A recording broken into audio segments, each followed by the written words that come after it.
Hello दोस्तों, नमस्कार। आपका मोस्ट वेलकम है आपके अपने YouTube channel Sehrawat competitive exam में दोस्तों। तो पिछली वीडियो में हमने सिकंदर का कुछ हल्का फुल्का पार्ट किया था दोस्तों। तो आज की वीडियो में हम करेंगे एक बार उससे जो भी क्वेश्चन बन रहे हैं सिकंदर से, जो कि हमने मगध साम्राज्य किस तरीके से क्या क्या उत्कर्ष हुए, क्या क्या आगे बढ़ता गया, उसके बारे में पढ़ना शुरू कर रखा है। तो सिकंदर से जो भी क्वेश्चन निकलेंगे एक बार उसके बारे में डिस्कस करेंगे। उसके बाद हम आज अपना नया वंश मौर्य वंश स्टार्ट करेंगे दोस्तों।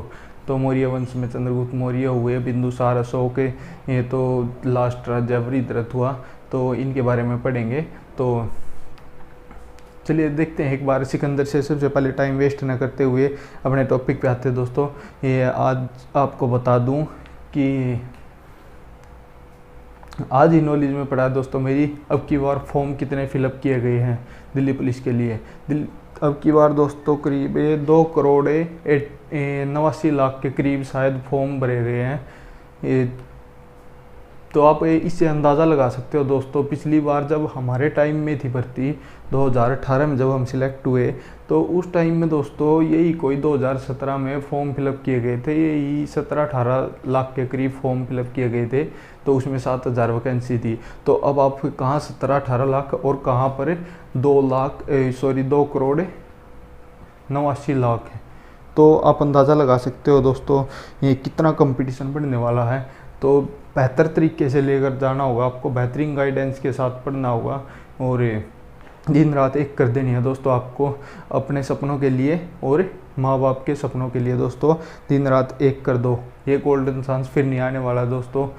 कुछ नहीं होने वाला अगर जो 2 महीने तुम अपनी नींद छोड़ दोगे। कोई मरता नहीं नींद छोड़ने की वजह से, पर एक बार सक्सेस हो गए तो आप अच्छे तरीके से अपना फ्यूचर में स्टैंड लोगे और किसी के भरोसे नहीं रहोगे। तो एक अलग सी रिस्पेक्ट होती है दोस्तों हर रिश्तेदारी में, हर जगह। अगर आप थोड़ा स्टैंड ले लेते हो, थोड़ा सक्सेस हो जाते हो दोस्तों। इसलिए मेहनत करो, मन लगा के करो। माँ बाप की जो उम्मीदें हैं आपसे उन पर खरा उतरो दोस्तों। दिन रात एक कर दो, ओनली 2 महीने। तो आइए चलते हैं अपने टॉपिक पर आते हैं। तो सिकंदर से दोस्तों देखते हैं क्या क्या क्वेश्चन बन सकते हैं। तो सबसे पहले तो पूछता है उसका मतलब सिकंदर कहाँ का शासक था। सिकंदर था दोस्तों मकदूनिया का शासक है। लेकिन उससे एक और क्वेश्चन क्या बनता है, ये उसके लिए हमें इसकी ये मृत्यु कहाँ हुई, जन्म कहाँ हुआ और कहाँ पर इसका अंतिम संस्कार हुआ, ये पता करना ज़रूरी है। तो मकदूनिया में तो जन्म हुआ और बेबीलोन में इसकी मृत्यु हुई। और सिकंदरिया जो कि साउथ अफ्रीका में उसकी अफ्रीका में पड़ता है, तो वहाँ पर उसका अंतिम संस्कार हुआ। तो इससे ये क्वेश्चन पूछेगा कि एकमात्र ऐसा शासक कौन सा है जो जिसका जन्म भी, मृत्यु भी और अंतिम संस्कार भी सभी अलग अलग जगह हुए। तो एक तो ये क्वेश्चन बन गया सिकंदर से पूछता है। तो एक ये दोस्तों अलेक्जेंडर भी नाम याद रखना इसका, क्योंकि कई बार सिकंदर की जगह अलेक्जेंडर दे देता है क्वेश्चन में पूछते टाइम में कि अलेक्जेंडर ने ये किया, वो जो भी नाम है सिकंदर की जगह अलेक्जेंडर दे दिया, कहीं आप कन्फ्यूज रहो जो नए बच्चे हैं। तो इसलिए और उसके बाद है दोस्तों इसके जो क्वेश्चन आता बहुत ही इम्पोर्टेंट दोस्तों, इसके गुरु का क्या नाम था सिकंदर के। तो दोस्तों सिकंदर के गुरु का नाम था अरस्तु, ठीक है, जो कि हमारे जीव विज्ञान बायोलॉजी के जनक भी हैं, जिसके बारे में हम बायोलॉजी में चर्चा भी करेंगे। तो अरस्तु से क्वेश्चन आता है, इसके गुरु का नाम पूछता है और इसके सेनापति का नाम पूछता है दोस्तों। सेनापति का नाम था सेल्यूकस निकेटर, जिसके बारे में हम मौर्य वंश में चंद्रगुप्त मौर्य के टाइम में भी चर्चा करेंगे। तो एक तो ये क्वेश्चन हो गया। और एक है दोस्तों इसके जो भारत कब आया और भारत आकर जो इसका युद्ध हुआ था पोरस के साथ, पंजाब का शासक था पोरस, उसके साथ ही इसने युद्ध करा था। ये जो कि जिसका नाम था, 3 नाम में बोल देते हैं उसको, तीनों नाम एक ही है। हाइडेस्पीज का युद्ध, झेलम नदी का युद्ध और वितस्ता का युद्ध। तो इस तरीके से क्वेश्चन आएगा दोस्तों, कोई सा भी नाम दे देगा। तो इसी क्वेश्चन को उल्ट पुलट करके किसी भी तरीके से पूछ लेगा। तो इसमें से आएगा तो एक पूछ लेगा उसकी मृत्यु कहाँ हुई। बेबीलोन में दोस्तों उसकी मृत्यु हुई थी 323 ईसा पूर्व में। 326 में वो भारत आया था और 325 में वापस चला गया था दोस्तों, 1 साल के अंदर अंदर। तो एक क्वेश्चन आ जाता है उसकी सेना ने मतलब आगे बढ़ने से इनकार कर दिया था, इसकी वजह से उसको वो वापस जाना पड़ा था। उसकी सेना ने घुटने टेक दिए थे। तो किस नदी से आगे बढ़ने से उसकी सेना ने मना कर दिया था सिकंदर की? तो ये आता है दोस्तों, व्यास नदी से आगे बढ़ने से उसने मना कर दिया था। तो इस तरीके के क्वेश्चन आएंगे दोस्तों इसमें जो पूछेगा। और एक है, जब उसने भारत पर मतलब आक्रमण किया, जिस टाइम वो भारत में आया आक्रमण के लिए, उस टाइम यहाँ पर मगध के मतलब किस वंश का शासन था, और उस टाइम पे शासक कौन सा शासन कर रहा था? तो दोस्तों ये क्वेश्चन बनता है जो कि पूछता है पेपर बनाने वाला। तो उस टाइम पे दोस्तों नंद वंश का शासन था, और नंद वंश का शासक घनानंद, जो कि आखिरी शासक हुआ, जिसको हराकर मौर्य वंश की शुरुआत करने वाले हैं हम। चंद्रगुप्त मौर्य रहेगा, जिसको चाणक्य कौटिल्य के साथ मिलकर, ठीक है। तो घनानंद का शासन था जिस टाइम पे सिकंदर ने यहाँ पर आक्रमण किया था। तो इस तरीके से दोस्तों चलिए चलते हैं, एक बार मैंने बता दिया आपको डिटेल में क्या क्या पूछने वाला। तो एक बार ये इनकी PDF भी नोट कर लिया और नोट बना लिया करो दोस्तों, एक बार वीडियो को पॉज करके, जो कि आपके बहुत ज़्यादा काम आने वाले हैं पेपर के टाइम में। और इसी तरीके से बना लो तो आपकी समझ में आ रहे तो और भी बेस्ट है।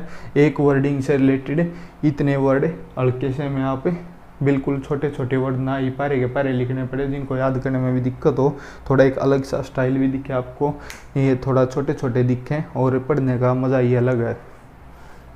तो इसके अंदर से रिलेटेड देखिए दोस्तों क्या क्या क्वेश्चन पूछ सकता है। एक तो जन्म उसकी मैंने आपको बता दिया, मकदूनिया में हुआ, मकदूनिया का शासक था दोस्तों।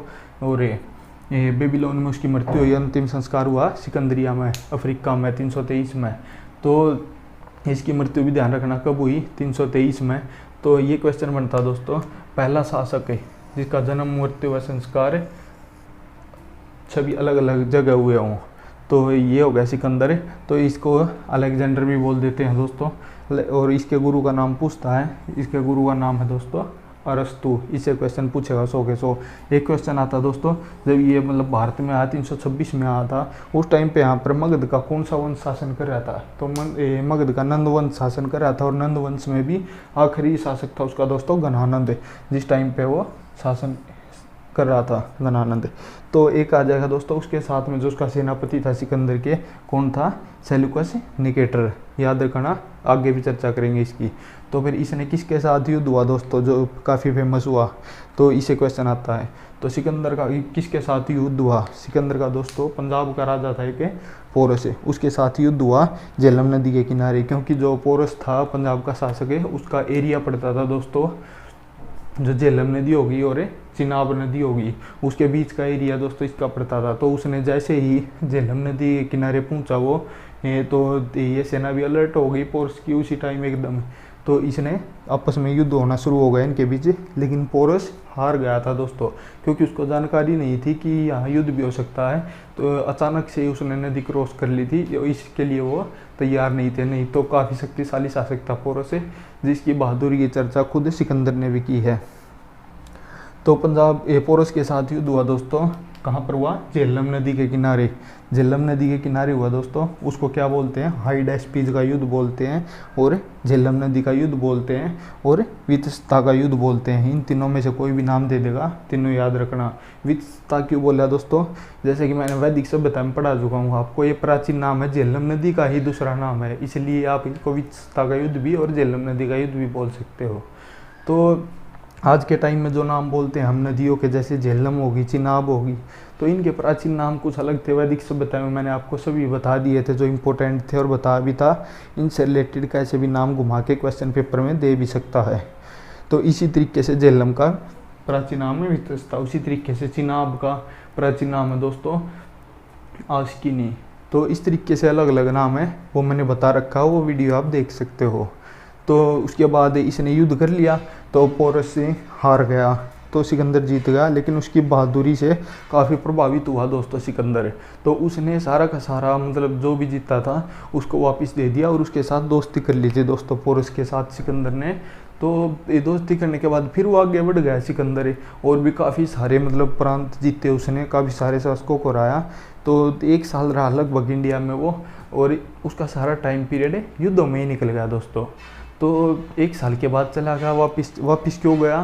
क्योंकि व्यास नदी तक पहुंच लिया था वो, और व्यास नदी से आगे बढ़ने से उसकी सेना ने इनकार कर दिया।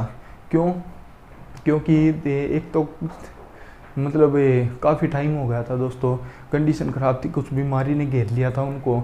और कुछ जैसे ही उन्होंने पोरस की ताकत देखी इंडिया में आके, मगध शासकों की जो ताकत देखी उस टाइम पे कि ये तो बहुत ज़्यादा ताकतवर हैं, तो इनका मुकाबला तो नहीं होने वाला। वैसे तो सिकंदर काफ़ी ताकतवर था, ईरान को भी जीत के आया था, इससे पहले ही इंडिया में आने से पहले बैक्टीरिया का युद्ध करके आया था दोस्तों मध्य एशिया में। मध्य एशिया के काफ़ी इलाके जीते हुए हैं इसने। तो उसके बाद इंडिया में आया था तो सभी को जीतता आया था लगभग। तो यहाँ पर आकर इसकी सेना ने घुटने टेक दिए, इसके जो पोरस की ताकत को ही देख कर प्रभावित हो गई थी वो तो इसलिए इससे आगे मतलब घुटने टेक दिए, व्यास नदी से आगे बढ़ने से इनकार कर दिया कि हमारे बस की बात नहीं है, हिम्मत हार गए थे वो। तो इसलिए उसको वापस जाना पड़ा था सिकंदर को अपना। तो ये इसलिए क्वेश्चन बनेंगे, किस नदी से आगे बढ़ने से सेना ने मना कर दिया था? व्यास नदी से आगे बढ़ने से मना कर दिया था दोस्तों। तो ये क्वेश्चन बनेंगे दोस्तों। इसका एक बार वीडियो पॉज करके आप स्क्रीन शॉट ले लो या फिर आप अपने नोट्स बना सकते हो दोस्तों। तो अब चले पड़ते हैं मौर्य वंश की, स्टार्ट करते हैं इसके बाद चंद्रगुप्त मौर्य के बारे में। तो अब बात करते हैं दोस्तों मौर्य वंश की। मौर्य वंश कब से कब तक रहा दोस्तों? एक तो इनका टाइम पीरियड याद रखते चलना कि कब से कब तक कौन सा वंश था, मतलब कौन सा वंश पहले आया कौन सा बाद में। तो इस तरीके से, क्योंकि क्वेश्चन कैसे देगा आपको पेपर में, 3-4 वंशों के नाम दे देगा और उनमें से जो भी मतलब आपस में सबसे पहले आता होगा तो बोल देगा सबसे प्राचीन वंश इनमें कौन सा है। अगर आपको याद होंगे लगातार फलों में पहले कौन सा आया, बाद में कौन सा, फिर कौन से पहले कौन सा आया था, तो तब आप अच्छे तरीके से आंसर दे सकते हो दोस्तों। इस तरीके से क्वेश्चन पूछेगा आपसे। इसी तरीके से आपको शासकों का क्रम याद होना चाहिए कि कौन सा शासक है किस वंश में है, किस वंश में कितने शासक आए। तो क्योंकि क्वेश्चन किस तरीके से देता है, आपको बोल देगा निम्नलिखित में से इनमें से किनका संबंध है मौर्य वंश से नहीं है, तो ऑप्शन दे देगा मौर्य वंश के जो भी शासक है ये चंद्रगुप्त मौर्य, बिंदुसार और अशोक दे देगा। और चौथा आपको दे देगा अजातशत्रु, जो कि हमें पता है एक वंश से है। तो इस तरीके से सिलेक्ट करने होंगे। तो आपको तभी पता होगा जब आप प्रॉपर तरीके से याद करते चल रहे होगे कि कौन सा शासक किस वंश में है और किस वंश के बाद लगातार कौन सा वंश आता चल रहा है। इससे आपका भी एक फ्लो बनेगा और याद करने में भी आसानी होगी दोस्तों आपको, ठीक है, कि किस फ्लो के साथ हम आगे बढ़ रहे हैं, पहले कौन सा फिर कौन सा। एक हिस्ट्री तो एक किसी की मतलब ये समझ लो पीछे की हिस्ट्री तो याद करनी है यार, ये अपना इंटरेस्ट होना चाहिए इसमें तो, कि पहले कौन आया, अच्छा ये होता था हमारे यहाँ में इंडिया में, पहले वो आए थे ये यूज किया उन्होंने, तो उसके बाद इस तरीके से क्या क्या चेंज होता है और आज क्या चेंज हो रहा है। तो इस तरीके से इंटरेस्ट जगाना सीखो यार हिस्ट्री में, तो तभी होगी। तो नाम ही याद रखना है हिस्ट्री में और कुछ नहीं है, बस ये इतने भी ज़्यादा वो नहीं है। थोड़ा 1-2 बार और बार बार रिवाइज करोगे ना, 1-2 बार देख लोगे, अपने आप माइंड में फिट हो जाएंगे। बस मेन रोला है प्रैक्टिस का दोस्तों, रिवीजन का। तो ये देख लोगे, आपको कोई बुक उठाने की ज़रूरत नहीं पड़ेगी दोस्तों, मैं ये गारंटी देता हूँ। सभी बुक्स का निचोड़, जो बुक्स आप उठाने की कोशिश करते हो ना, कि कहीं कोई सी उठा ले, ये लूसेंट उठा ले या कोई और उठा ले, ये तो तुमसे 2 कदम आगे चल रहा हूँ दोस्तों। मैं तुम्हारे लिए इतना एफर्ट लगा रहा हूँ कि आपको अलग अलग बुक्स में नहीं भागना पड़े, तो मैं पहले ही इसके लिए खुद इतना एफर्ट लगा रहा हूँ आपके लिए, हर बुक्स का निचोड़ एक जगह करके, तो आपके सामने ये सब पेश कर रहा हूँ दोस्तों। तो आइए चलते हैं इसके बारे में क्या क्या क्वेश्चन पूछ सकता है। तो इससे बस और कुछ नहीं दोस्तों। सबसे पहले तो किस शासक को हरा कर मौर्य वंश की स्थापना करी, किसको? घनानंद को। और मौर्य वंश का संस्थापक कौन था? ये हमें पता ही लग गया, चंद्रगुप्त मौर्य है, जो कि 322 ईस्वी में बैठा गद्दी पर घनानंद को हरा कर नंद वंश के शासक है, अंतिम शासक है। तो इसके बाद इसमें किसकी सहायता से? कौटिल्य की। तो इससे कौटिल्य के चाणक्य से नाम पूछ लेता दोस्तों, चाणक्य का दूसरा नाम क्या है? तो उसमें दे देगा विष्णुगुप्त, या और कोई साथ में ऑप्शन में दूसरे नाम दे देगा। तो इसके तीनों नाम एक ही है दोस्तों, ये चाणक्य, कौटिल्य और विष्णुगुप्त, ये नाम हो गए। तो एक क्वेश्चन आ जाता है चाणक्य से ही कि चाणक्य का किस विद्या केंद्र से संबंध है, ठीक है। तो आपको दे देगा नालंदा, तक्षशिला और फलाना ढगड़ा, कुछ भी दे देगा, ये ऐसे ऑप्शन मिल जाएंगे। तो किस विद्या केंद्र से संबंध मतलब है कहाँ से उसने शिक्षा ली और कहाँ पर मतलब क्या कर रहा है वो, तो ये सब कहाँ से सीखा उसने? तो उसका दोस्तों तक्षशिला से, ठीक है। तक्षशिला था उस टाइम में, जो कि आज के टाइम में गंधार में पड़ता है। ये तो आज के टाइम में क्या बोलूँ, उस टाइम में गंधार में पड़ता था, और गंधार आज के टाइम में पाकिस्तान का हिस्सा दोस्तों। तो तक्षशिला वहीं थे, तक्षशिला विश्वविद्यालय, जहाँ से काफ़ी अच्छे अच्छे शासकों ने, अच्छे अच्छे विद्वानों ने दोस्तों वहाँ से शिक्षा ग्रहण की थी। तो इससे एक क्वेश्चन बनता है, ऐसा कौन सा है, ये कौन व्यक्ति है ये जिसने तक्षशिला में ही मतलब शिक्षा ग्रहण करी और वहीं पर जाकर आचार्य लग गया, वहीं पर पढ़ाने भी लग गया। तो वो दोस्तों कौटिल्य चाणक्य ही है दोस्तों, वो व्यक्ति जिसने वहीं से शिक्षा ग्रहण की थी और वहीं पर बाद में जाके आचार्य भी बने। तो इसकी एक पुस्तक से क्वेश्चन आता है दोस्तों, चाणक्य की अर्थशास्त्र नामक पुस्तक है दोस्तों। तो ये अर्थशास्त्र किसने लिखी, तो डायरेक्ट कौटिल्य ने, जो भी इसके नाम है कुछ भी दे सकता है। तो एक क्वेश्चन आता है अर्थशास्त्र से ही कि अर्थशास्त्र है जो ये वो किससे संबंधित है। मतलब एक तो बच्चे क्या सोचेंगे, अर्थशास्त्र है वही अर्थव्यवस्था के बारे में मिलेगा कुछ न कुछ, तो ये ऑप्शन भी आपको एडवांस में दिया मिलेगा, चिंता मत करो। तो अर्थशास्त्र का संबंध है दोस्तों राजनीति से। तो वहाँ पर उस टाइम में जो भी राजनीति चली मौर्य वंश की, सब कुछ जो कुछ चला वो इसी पुस्तक पर बेस्ड थी दोस्तों। इसी में जो कुछ लिख रखा था तो इसी पर बेस्ड चली सब कुछ। राजनीति के क्या क्या स्टेप होने चाहिए, जो भी चीज़ था इससे संबंधित थी, वो इसी के बेस पर आगे बढ़े, वो इतनी मतलब आगे तक गए। तो एक ये क्वेश्चन हो गया, इसका अर्थ क्या है अर्थशास्त्र का, किससे संबंधित है।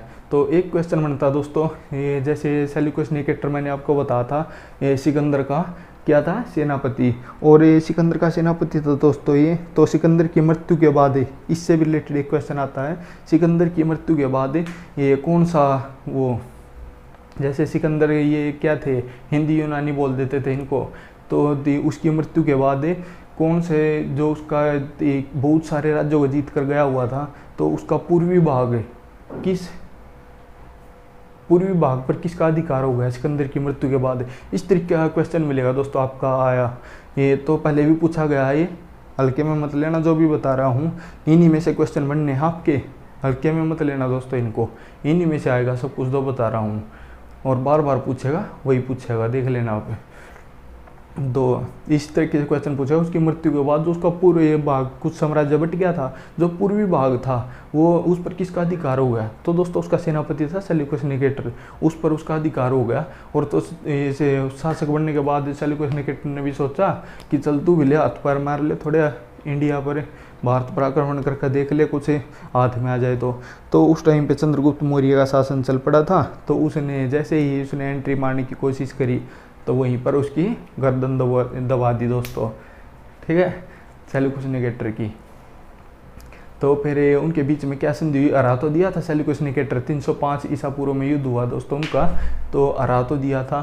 तो लेकिन उनके बीच में आपस में एक संधि हो गई। संधि का मतलब एक समझौता हो गया दोस्तों, अगले मेरे को छोड़ दे नहीं तो मार देते हैं, जैसे युद्ध के बाद या कोई संधि कर लेते हैं, चल मेरे को छोड़ दे, मैं संधि करता हूँ, अपना ये इतनी इतनी चीज़ें तेरे को दे दूंगा, तू मेरे को छोड़ दे। तो संधि हो गई थी। वो संधि क्या हुई थी दोस्तों, एक तो ये सेल्यूकस निकेटर ने अपनी पुत्री का विवाह, हेलेना नाम था जिसका, उसके साथ कर दिया, चंद्रगुप्त मौर्य के साथ। दूसरा जो 4 प्रांत थे उसके अंडर में आते थे, काबुल, कंधार और एक और था दोस्तों कुछ, और एक मकरान, एक हैरात, कुछ ये ऐसा नाम था। तो ये 4 प्रांतों की संधि हुई थी दोस्तों। और ये तो उसको देने थे, सेल्यूकस निकेटर ने देने थे चंद्रगुप्त मौर्य को। और चंद्रगुप्त मौर्य ने, जैसे प्लूटार्क का कथन है दोस्तों, ये क्वेश्चन आ जाता है, किसके अनुसार ये उसने चंद्रगुप्त मौर्य ने सेल्यूकस निकेटर को ये 500 हाथी दिए थे, किसने कहा है कि, तो प्लूटार्क नाम का एक व्यक्ति था जिसने एक कथन दिया था, उसकी नॉलेज में था ये, हकीम के बीच में आपस में क्या संधि हुई। तो उसने क्या कहा था कि चंद्रगुप्त मौर्य ने इन चीज़ों के बदले उसको 500 हाथी उपहार में दिए थे। हाथियों की काउंटिंग याद रखना दोस्तों, 500 हाथियों की बात करी थी उसने, ये पेपर में आ जाता है। तो कि प्लूटार्क के अनुसार कितने हाथी ये सेल्यूकस निकेटर को दिए गए, तो वो थे दोस्तों 500, ठीक है। जो मैं बोल रहा हूँ एक एक वर्ड को ध्यान रखना। तो उसके बाद वो उसने एक क्वेश्चन आ जाता, किस धर्म का अनुयायी था दोस्तों चंद्रगुप्त मौर्य, धर्म की तो बात आनी चाहिए। तो जैन धर्म का अनुयायी था दोस्तों, वेरी वेरी इंपॉर्टेंट। तो जैन धर्म का अनुयायी तो हो गया, ये तो क्वेश्चन बन गया। तो एक क्वेश्चन आ जाता है, इसकी शिक्षा किससे ली उसने, जैन धर्म की। तो जैन धर्म की शिक्षा ली थी दोस्तों उसने भद्रबाहु से, जो कि एक जिसके बारे में हमने जैन धर्म में भी पढ़ा था, जो कि एक जैन गुरु था। तो उससे ली शिक्षा, ठीक है। तो उससे शिक्षा लेने के बाद दोस्तों अपने अंतिम समय में जब उसका निकट समय आ गया था मरने का, तो अंतिम समय में वो श्रवणबेलगोला चला गया था दोस्तों, जो कि कहाँ पर था, कर्नाटक में। और वहाँ पर जाकर उसने उपवास रखा इसी अपने धर्म से संबंधित, और उपवास करने के बाद उसकी 298 ईसा पूर्व में मृत्यु हो गई थी दोस्तों। तो ये थी चंद्रगुप्त मौर्य की कहानी, जिससे जो भी क्वेश्चन बन सकता है इसी से इर्द गिर्द घुमाएगा सब कुछ, जो कि मैंने आपके सामने डिटेल पेश कर दिया है। अब बाकी काम आपका एफर्ट लगाने का दोस्तों। तो इससे क्या क्वेश्चन बनेगा कि शिक्षा किससे ली, भद्रबाहु से। और उसके बाद है दोस्तों, जैसे हाँ ये क्वेश्चन बन जाता है, जो श्रवणबेलगोला गया था, ऐसा अंतिम शासक कौन सा था जिसने अपने अंतिम समय में ली थी दोस्तों ये शिक्षा जैन धर्म की, जिसने अंतिम समय में जैन धर्म को अपनाया। तो वो था दोस्तों चंद्रगुप्त मौर्य हो गया, मैंने बता दिया। और एक पूछ लेगा अंतिम समय में वो कहाँ गया, वो दोस्तों गया था श्रवणबेलगोला में, ये अपना समय बिताया अंतिम समय में, ठीक है। तो ये क्वेश्चन बनेंगे। एक क्वेश्चन और रह गया, ये जो यहाँ पर लिखने की जगह नहीं थी, तो इसलिए मैं आपको बता दूँ सेल्यूकस निकेटर से ही संबंधित थे। वो संधि तो हो गई थी उनके बीच में आपस में युद्ध को मतलब ख़त्म करने के लिए। तो एक और युद्ध तो जीत गए थे, संधि भी हो ली। तो सेल्यूकस निकेटर का एक राजदूत था दोस्तों, यूनानी राजदूत मेगास्थनीज नाम था जिसका। तो उसने वो चंद्रगुप्त मौर्य के दरबार में भेज दिया रहने के लिए, ठीक है, वहीं पर रहा वो। तो उसने एक बुक लिखी दोस्तों मेगास्थनीज ने, उसका नाम था इंडिका, ठीक है। ये पेपर में आ जाता है, इंडिका पुस्तक किसके द्वारा लिखी गई, वो लिखी थी दोस्तों मेगास्थनीज ने। तो इंडिका में क्या था दोस्तों, मौर्य वंश की या चंद्रगुप्त मौर्य की ये जो भी मतलब रणनीति थी, आसपास का जो भी माहौल था, वो सब कुछ इंडिका पुस्तक में उसने डाल दिया, जो जो उसके नॉलेज में आया। तो ये सब चीज़ें लिखता गया इंडिका बुक में। तो ये टॉपिक था। इससे दोस्तों एक बार देख लेते हैं, मैंने आपको स्टोरी सारी बता दी, बस आपको देखने की ज़रूरत है अभी। तो आप ये वीडियो पॉज करके एक बार स्क्रीनशॉट जरूर लेना, या फिर अपने नोट्स बना लेना, जैसे मैंने कर रखा है वैसे, जैसा आपकी समझ में आए दोस्तों। तो संस्थापक हो गया चंद्रगुप्त मौर्य वंश का, और गद्दी पर बैठा 322 में किसको हराकर, गणानंद को। प्रधानमंत्री किसको बनाया, कौटिल्य को। कौटिल्य का ही चाणक्य नाम था, चाणक्य का ही विष्णुगुप्त थे, तीनों एक नाम थे। और किस विद्या के अंदर से संबंध था इसका, तो वो था दोस्तों तक्षशिला से। और इसने शिक्षा कहाँ से ली, मतलब कौटिल्य ने यहीं से शिक्षा ली तक्षशिला से, और यहीं पर आचार्य बना दोस्तों, ठीक है। ये हो गया। तो तक्षशिला कहाँ पर पड़ता है, गंधार में पड़ता है, जो कि अब कहाँ पर है, पाकिस्तान में, ठीक है। और कौटिल्य अर्थशास्त्र पुस्तक किसने लिखी, कौटिल्य ने लिखी दोस्तों, ठीक है। अर्थशास्त्र पुस्तक का संबंध किससे है, राजनीति से संबंधित है ये।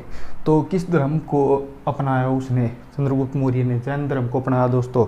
और भद्रबाहु से जैन धर्म की शिक्षा ली, किससे ली थी, भद्रबाहु से। अंतिम समय कहाँ गया, भद्रबाहु के साथ गया था दोस्तों, ये और याद रखना, किसके साथ गया, भद्रबाहु के साथ।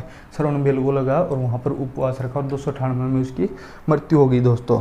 तो एक था सेल्यूकस निकेटर जो बीच में आया 305 ईसा पूर्व में, उसके साथ युद्ध करा इसने, किस, ठीक है, कब, 305 ईसा पूर्व में इसके साथ युद्ध करा। और यहीं पर लिख दूँ यार, जगह नहीं बची थी इसलिए नहीं लिखा मैंने, ये तो आपने नोट कर लिया होगा। तो इनके बीच में संधि तो हो गई थी, वो अपना नोट कर लेना अगर नोट नहीं किया तो दोस्तों। तो इसने एक अपना राजदूत भेजा, क्या नाम था, मेगास्थनीज भेजा चंद्रगुप्त मौर्य के दरबार में रहने के लिए। इसने क्या लिखा, इंडिका नामक बुक लिखी थी दोस्तों, ठीक है। ये भी अपना नोट्स में ऐड कर लेना। तो ये था दोस्तों इससे रिलेटेड। अब इससे आगे पढ़ते हैं। इसकी मृत्यु हो गई थी 298 में, फिर इसका पुत्र ही ये शासन की गद्दी पर बैठा, जिसका नाम क्या था, बिंदुसार था दोस्तों।